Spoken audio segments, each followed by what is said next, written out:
Voilà, alors utilisation de la calculatrice. Bon, ce qui nous sauve en fait avec cette loi dont j'ai dit que techniquement et mathématiquement elle était un peu plus compliquée, c'est que finalement dès qu'on va avoir besoin de calculer une probabilité avec la loi normale ou la loi normale centrée réduite, on utilisera la calculatrice.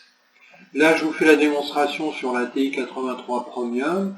Il faudrait évidemment faire la même chose, mais j'ai pas ce qu'il faut, sur une Casio par exemple, mais on va avoir des instructions quasiment équivalentes. Tout se trouve dans un menu qu'on connaît bien, c'est-à-dire seconde distrib. C'est le deuxième item de ce menu, à savoir normal FREP. Uniquement celui-là. Ne vous occupez pas du premier, c'est toujours le deuxième qui apparaît. FREP pour fonction de répartition. On valide.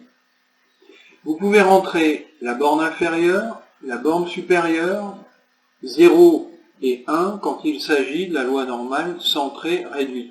Notez que pour une autre loi normale, quand l'espérance sera autre chose que 0 et l'écart type autre chose que 1, on mettra ces autres valeurs à cet endroit-là.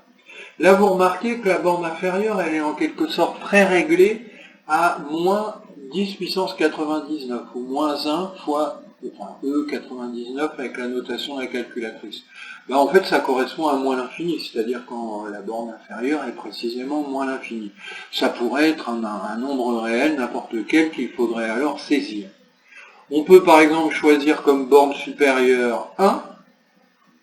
L'écart type, c'est donc, l'espérance c'est 0 et 1, on le garde, on colle, on valide, et on trouve une probabilité qui se trouve à peu près égale à 0,84. Ça correspond, si vous avez en tête la courbe en cloche, l'air sous la courbe entre complètement à gauche, moins l'infini, jusqu'à, après avoir passé l'axe des Y, jusqu'à la valeur 1. Donc ça fait quand même une bonne partie de la courbe, ça fait une probabilité d'à peu près 84%.